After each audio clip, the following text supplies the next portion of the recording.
The Citadel is an ancient deep space station, presumably constructed by the Protheans. Since the Prothean extinction, numerous species have come to call the Citadel home. It serves as the political, cultural, and financial capital of the galactic community. To represent their interests, most species maintain embassies on the Presidium, the Citadel's inner ring. The Citadel Tower in the center of the Presidium holds the Citadel Council chambers. Council affairs often have far-reaching effects on the rest of the galactic community. 5 arms, known as the wards, extend from the Presidium. Their inner surfaces have been built into cities, populated by millions of inhabitants from across the galaxy. The Citadel is virtually indestructible. If attacked, the station can close its arms to form a solid, impregnable shell. For as long as the station has existed, an enigmatic race called the Keepers has maintained it. The Council is an executive committee composed of representatives from the Asari Republics, the Turian hierarchy, and the Solarian Union. Though they have no official power over the independent governments of other species, the Council's decisions carry great weight throughout the galaxy. No single Council race is strong enough to defy the other two, and all have a vested interest in compromise and cooperation. Each of the Council species has general characteristics associated with the various aspects of governing the galaxy. The Asari are typically seen as diplomats and mediators. The Solarians gather intelligence and information. The Turians provide the bulk of the military and peacekeeping forces. Any species granted an embassy on the Citadel is considered an associate member, bound by the accords of the Citadel Conventions. Associate members may bring issues to the attention of the Council, though they have no input on the decision. The Human Systems Alliance became an associate member of the Citadel in 2165. Citadel space is an unofficial term referring to any region of space controlled by a species that acknowledges the authority of the Citadel Council. At first glance, it appears this territory encompasses most of the galaxy. In reality, however, less than 1% of the stars have been explored. Even Mass Effect FTL drive is slow relative to the volume of the galaxy. Empty space and systems without suitable drive discharge sites are barriers to exploration. Only the mass relays allow ships to jump hundreds of light years in an instant, the key to expanding across an otherwise impassable galaxy. Whenever a new relay is activated, the destination system is rapidly developed. From that hub, FTL drive is used to expand to nearby star clusters. The result is a number of densely developed clusters, thinly spread across the vast expanse of space, connected by the mass relay network. Spectres are agents from the Office of Special Tactics and Reconnaissance, and answer only to the Citadel Council. They are elite military operatives, granted the authority to deal with threats to peace and stability in whatever way they deem necessary. They operate independently or in groups of 2 or 3. Some are empathetic peacekeepers, resolving disputes through diplomacy. Others are cold-blooded assassins, ruthlessly dispatching problem individuals. All get the job done one way or another, often operating outside the bounds of galactic law. The Spectres were founded after the Solarians joined the Council. For many years, they operated in secrecy as backroom problem solvers. Only after the Krogan rebellions did their activities become publicized. Assignment of a Spectre is less contentious than a military deployment, but makes it clear that the Council is concerned about a situation. Humanity's first contact with an alien race occurred in 2157. At that time, the Alliance allowed survey fleets to activate any dormant mass relays discovered, a practice considered dangerous and irresponsible by Council-aligned races. When a Turian patrol discovered a human fleet attempting to activate a relay, they attacked. One human vessel survived, retreating to the colony of Shanxi. The Turians followed, quickly defeating the local forces. Shanxi was occupied, the first and to date only human world to be conquered by an alien species. The Turians believed the handful of ships they defeated represented the bulk of human defenses, so they were unprepared when the Second Fleet, under Admiral Castany Drescher, launched a strong counteroffensive, evicting them from Shanxi. The Turians mobilized for full-scale war, drawing the attention of the rest of the galaxy. The Council quickly intervened, forcing a truce. Fortunately for humanity, the First Contact War was ended with a diplomatic solution. The Systems Alliance is an independent supranational government representing the interests of humanity as a whole.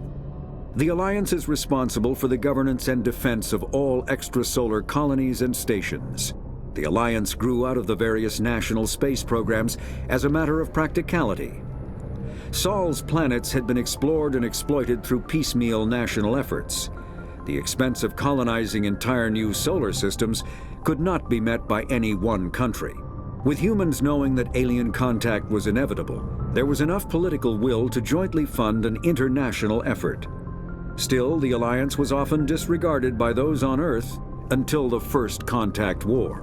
While the national governments dithered and bickered over who should lead the effort to liberate Shanxi, the Alliance fleet struck decisively.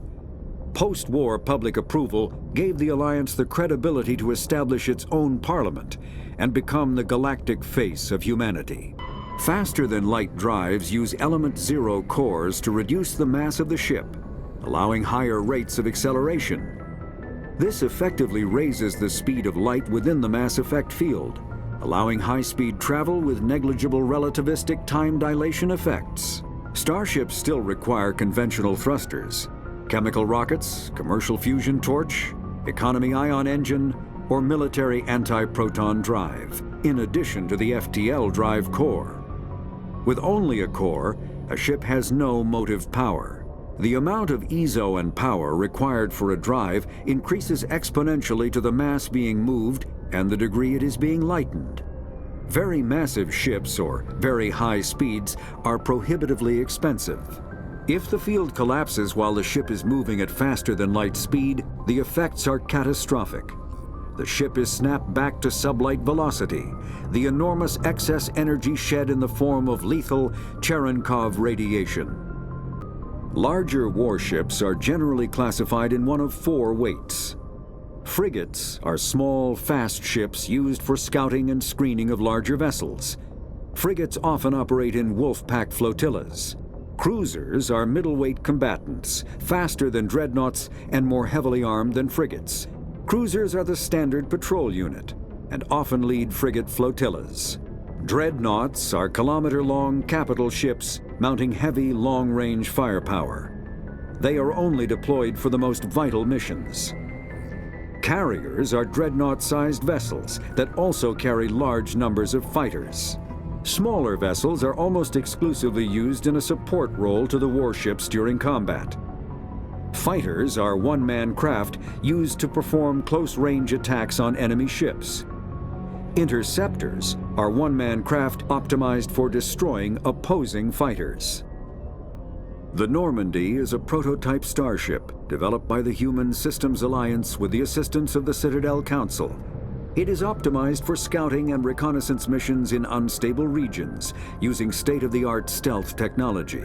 For most ships, the heat generated through standard operations is easily detectable against the absolute zero background of space.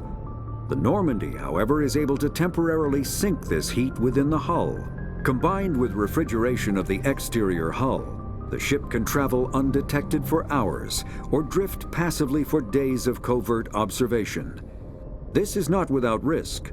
The stored heat must eventually be radiated, or it will build to levels capable of cooking the crew alive. Another component of the stealth system is the Normandy's revolutionary Tantalus drive, a mass effect core twice the standard size. The Tantalus drive generates mass concentrations that the Normandy falls into, allowing it to move without the use of heat-emitting thrusters. The Mako infantry fighting vehicle was designed for the System Alliance's frigates. Though the interior is cramped, an M35 is small enough to be carried in the cargo bay and easily deployed on virtually any world. With its turreted 155mm mass accelerator and coaxially mounted machine gun, the Mako can provide a fire team with weapon support as well as mobility. Since Alliance Marines may be required to fight on any world, the Mako is environmentally sealed and equipped with microthrusters for use on low-gravity planetoids. The Mako is powered by a sealed hydrogen-oxygen fuel cell and includes a small Element Zero core. While not large enough to nullify the vehicle's mass, the core can reduce it enough to be safely airdropped. When used in conjunction with thrusters, it also allows the Mako to extricate itself from difficult terrain. Pharos is a habitable world in the Attican Beta Cluster. 2/3 of the habitable surface is covered with the ruins of a crumbling Prothean megatropolis. In the millennia since the Prothean extinction, the ruins have been repeatedly picked over by looters many times. Pharos was considered a poor prospect for colonization, as little open ground remains for agriculture. The only sizable freshwater sources are the poles, which are tapped by the decaying Prothean aqueduct systems. The dead cities, while in good condition considering their antiquity, are of uncertain stability. Ground level is congested by a dozen meters of fallen debris, and the air is fouled by dust. In 2178, the Human Exogeny Corporation announced its intention to place a permanent colony on Pharos to thoroughly explore the ruins. The pioneer settlement was placed on the upper levels of several intact skyscrapers, using the surviving Prothean aqueducts and rooftop hydroponic gardens to support the population.